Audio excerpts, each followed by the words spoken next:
भारत देश के इकलौते ऐसे व्यक्ति जिनकी मृत्यु के बाद उनके पार्थिव शरीर को 3 देशों के राष्ट्रीय ध्वज से लपेटा गया।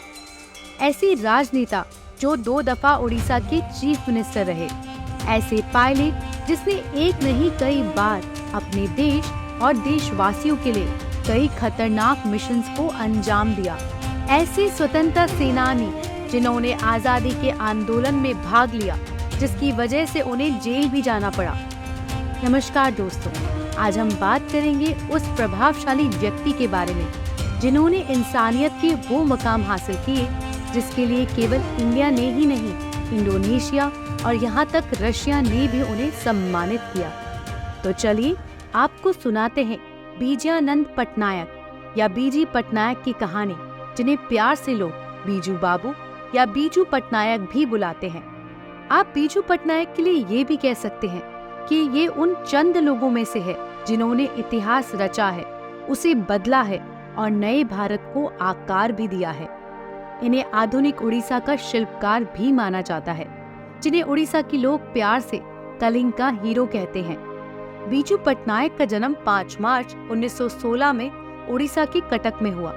उन्होंने अपनी प्राथमिक शिक्षा मिशनरी प्राइमरी स्कूल और क्राइस्ट कॉलेजिएट स्कूल कटक से पूरी की। 1927 में वो रेवनशाह विद्यालय चले गए। ये वही विद्यालय है जहां एक समय पर नेताजी सुभाष चंद्र बोस ने भी अध्ययन किया था। वे अपने कॉलेज के दिनों में बड़े ही प्रभावशाली खिलाड़ी थे और कई खेलों में भाग लेते थे। बचपन से ही बीजू का रुझान हवाई जहाज उड़ाने में था। उन्होंने स्कूल से ही सोच लिया था कि वो बड़े होकर एक पायलट बनेंगे। उनके बचपन का एक दिलचस्प किस्सा है।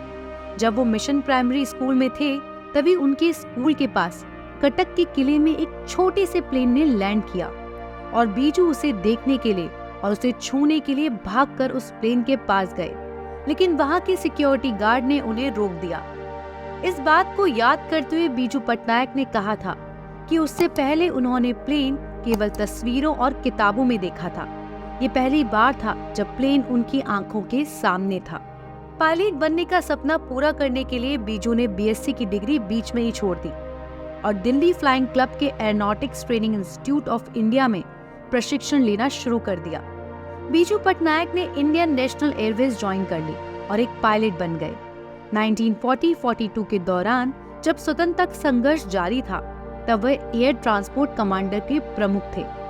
बीजू पटनायक ने न जाने कितने ऐसे साहसी कारनामे किए जिनकी लिस्ट निकाली जाए तो गिनती करना मुश्किल हो जाएगा। तो चलिए आज हम आपको उनके कुछ कारनामों से रूबरू कराते हैं। जब द्वितीय विश्व युद्ध शुरू हुआ तो बीजू रॉयल इंडियन एयरफोर्स में शामिल हो गए और वहां बीजू को अपना पहला मिशन मिला, जो था रंगून में फंसे भारतीयों और ब्रिटिश नागरिकों को निकालने का। इस मिशन के दौरान खतरों से खेलते हुए बीजू ने कई बार रंगून की उड़ानें भरी और वहां अटके हुए लोगों को सेफली निकाला। इसी के साथ बीजू ने 1941 में जापान द्वारा म्यांमार पर कब्जा करने के बाद ब्रिटिश नागरिकों को आजाद कराने में भी मदद की। साथ ही उन्होंने जापानियों से लड़ रहे चीनी सैनिकों को और बाद में स्टालिनग्राद के पास हिटलर के हमले के खिलाफ संघर्ष कर रही सोवियत सेना को भी हथियार और आपूर्ति पहुंचाई। 2 साल पहले द्वितीय विश्व युद्ध की समाप्ति की 50वीं वर्षगांठ पर पटनायक को उनकी मदद के लिए रूसियों द्वारा सम्मानित किया गया था। अंग्रेजों की सेवा करते हुए भी बीजू बाबू भारतीय स्वतंत्रता संग्राम के प्रति निष्ठावान रहे। बीजू पटनायक गांधी जी से बहुत प्रभावित थे। 1943 में उन्होंने भारत छोड़ो आंदोलन के दौरान कई अंडरग्राउंड नेताओं का सहयोग किया। उन्होंने निडर होकर गुप्त मिशन चलाए और साथ ही कई स्वतंत्रता सेनानियों को उनके समर्थकों के साथ गुप्त बैठकों में ले जाने का काम किया और यहाँ तक कि नेताजी सुभाष चंद्र बोस की भारतीय राष्ट्रीय सेना के समर्थन में हवाई पत्रिकाएं भी गिराई, जिसके कारण ब्रिटिशर्स ने बीजू को प्लेन उड़ाने पर रोक लगा दी और उन्हें करीब 30 महीनों तक जेल में रहना पड़ा। पायलट ट्रेनिंग के दौरान बीजू की दोस्ती अपनी साथ ट्रेनिंग ले रही ज्ञान देवी से हुई, जो कि रावलपिंडी से आती थी। ये दोस्ती बाद में जाकर प्यार में बदली और 1939 में उनने शादी कर ली। बीजू और ज्ञान देवी के 3 बच्चे हुए। बड़ी बेटी प्रेम पटनायक, बेटी गीता मेहता और छोटे बेटे नवीन पटनायक, जो उड़ीसा के वर्तमान मुख्यमंत्री हैं। बीजू पटनायक ने कश्मीर विभाजन के दौरान भी काफी महत्वपूर्ण रोल प्ले किया। 1947 के विभाजन के बाद जब पाकिस्तान ने कश्मीर पर अचानक हमला कर दिया, तब कश्मीर के राजा हरि सिंह ने पंडित जवाहरलाल नेहरू से मदद मांगी और भारत के साथ जुड़ने की बात कही। नेहरू जी ने हरि सिंह को हर तरह की मदद देने का आश्वासन दिया और मदद के लिए सेना भेजने का निश्चय किया गया।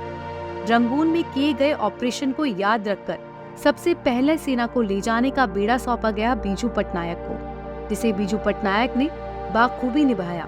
उन्होंने एक सिख रेजिमेंट के 17 सैनिकों को बचाया और साथ ही न जाने कितनी बार कई हमलों से बचते बचाते हुए सैनिकों को एक जगह से दूसरी जगह ले जाने का काम किया।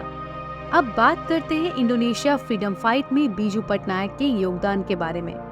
इंडोनेशिया में काफी समय तक नीदरलैंड का कब्जा था, लेकिन सेकेंड वर्ल्ड वॉर के दौरान जापान ने नीदरलैंड को इंडोनेशिया से खदेड़ दिया और जब 1945 में जापान ने वर्ल्ड वॉर में अपने घुटने टेके, तब इंडोनेशिया ने अपने आप को आजाद घोषित कर दिया। लेकिन डच फिर से इंडोनेशिया को हासिल करना चाहते थे, इसलिए 1947 तक आते आते उन्होंने इंडोनेशिया पे फिर से अपना कब्जा करना शुरू कर दिया और 1947 में उन्होंने वहां के पीएम सुल्तान शाहिर को हाउस अरेस्ट कर लिया। इसी बीच 23 मार्च 1947 को पंडित नेहरू ने 22 एशियाई देशों की पहली इंटर एशिया कॉन्फ्रेंस में भाग लेने के लिए बीजू पटनायक को भी आमंत्रित किया। इस कॉन्फ्रेंस में इंडोनेशिया के प्रधानमंत्री भी आमंत्रित थे। इंडोनेशिया के पीएम इस इंटरनेशनल प्लेटफॉर्म पर डच के विरुद्ध अपने विचार रखना चाहते थे, लेकिन डच सेना ने इंडोनेशिया के समुद्री और हवाई मार्गों पर पूरा कंट्रोल कर लिया था। इस कारण इंडोनेशिया के पीएम का वहां से निकलना मुश्किल था। पीएम शाहिर ने नेहरू जी से मदद की गुहार लगाई और नेहरू जी ने इंडोनेशिया के पीएम को बचाने का काम बीजू पटनायक को सौंपा। बीजू पटनायक और उनकी पत्नी बिना अपनी जान की परवाह किए ओल्ड डकोटा एयरक्राफ्ट लेकर सिंगापुर से होते हुए जकार्ता पहुंचे। कहा जाता है कि सिंगापुर में उन्हें डचों का एक संदेश मिला, जिसमें उनके विमान को इंडोनेशियाई हवाई क्षेत्र में प्रवेश करने पर गोली मार देने की धमकी दी गई थी। जवाब में बीजू ने कथित तौर पर नेहरू जी के समर्थन से कहा कि आजाद भारत डचों की जबरन इंडोनेशिया पर कब्जे को मान्यता नहीं देता है और अगर उनके विमान को गिराया गया तो जवाबी कार्रवाई में भारतीय आसमान में उड़ रहे हर डच विमान को मार गिराया जाएगा। और फिर बीजू पटनायक बड़े ही दिलेरी से पीएम और प्रेसिडेंट सुकर्णो को लेकर 24 जुलाई 1947 को सिंगापुर से होते हुए भारत पहुंचे। कहा जाता है इस इंसिडेंट ने इंडोनेशिया के लोगों में अपनी आजादी को लेकर एक जुनून भर दिया और इंडोनेशिया के लोगों के लगातार प्रयास से 1949 में इंडोनेशिया को डचों से आजादी मिली और सुकर्णो इंडोनेशिया की आजादी के बाद पहले राष्ट्रपति बने। जब इंडोनेशिया के प्रेसिडेंट सुकर्णो के यहाँ बेटी हुई तो उसका नाम रखने के लिए बीजू पटनायक और उनकी पत्नी को बुलवाया गया। उस दिन बहुत बारिश हो रही थी, जिसे देखकर बीजू पटनायक और उनकी पत्नी ने सुकर्णो की बेटी का नाम मेघावती रखा। ये वही मेघावती है जो 2001 में इंडोनेशिया की राष्ट्रपति बनी। बहादुरी के इस कार्य के लिए बीजू पटनायक को इंडोनेशिया की मानद नागरिकता दी गई और सर्वोच्च इंडोनेशियाई पुरस्कार भूमिपुत्र से सम्मानित किया गया, जो शायद ही किसी विदेशी को दिया जाता है। 1996 में इंडोनेशिया की 50वीं स्वतंत्रता दिवस के दिन बीजू पटनायक को सर्वोच्च इंडोनेशियाई राष्ट्रीय पुरस्कार बटंग जसा उत्तम से सम्मानित किया गया। साथ ही कुछ समय पहले इंडोनेशिया के दिल्ली दूतावास के एक कमरे का नामकरण बीजू पटनायक के नाम पर किया गया। बीजू पटनायक और उनका राजनीति में योगदान। 1946 में बीजू उत्तर कटक विधानसभा क्षेत्र से निर्वाचित होकर विधानसभा पहुंचे। 1961 से 63 तक उन्होंने उड़ीसा के मुख्यमंत्री के तौर पर काम किया। वे लोकसभा और राज्यसभा के सदस्य भी रहे। बीजू बाबू को लोकतंत्र का तानाशाह भी माना जाता है। कहा जाता है कि उनकी ज्यादा नेताओं से नहीं बनती थी, इसलिए वो पार्टी जोड़ते तोड़ते रहते थे। 1975 में जब देश में आपातकाल था, तब अन्य विपक्षी नेताओं के साथ गिरफ्तार होने वाले वो पहले व्यक्ति थे। 1977 में वो जेल से छूटे और फिर से 2 बार लोकसभा से निर्वाचित हुए। 1990 में विधानसभा से जीतकर पुनः उड़ीसा के मुख्यमंत्री बने। उन्होंने 1995 तक मुख्यमंत्री पद पर रहते हुए उड़ीसा की सेवा की। इसी के साथ उन्होंने उड़ीसा के विकास में भी बहुत योगदान दिया। बीजू पटनायक ने कई उद्योगों की स्थापना की, जिसमें Kalinga tube, Kalinga airlines, Kalinga iron work, Kalinga refractories और साथ ही कलिंग का डेली उड़िया न्यूज़पेपर भी शामिल है। बीजू पटनायक अक्सर कहा करते थे, गरीब पैदा होना कोई अपराध नहीं है, लेकिन वैसे ही बने रहना वास्तव में एक अपराध है।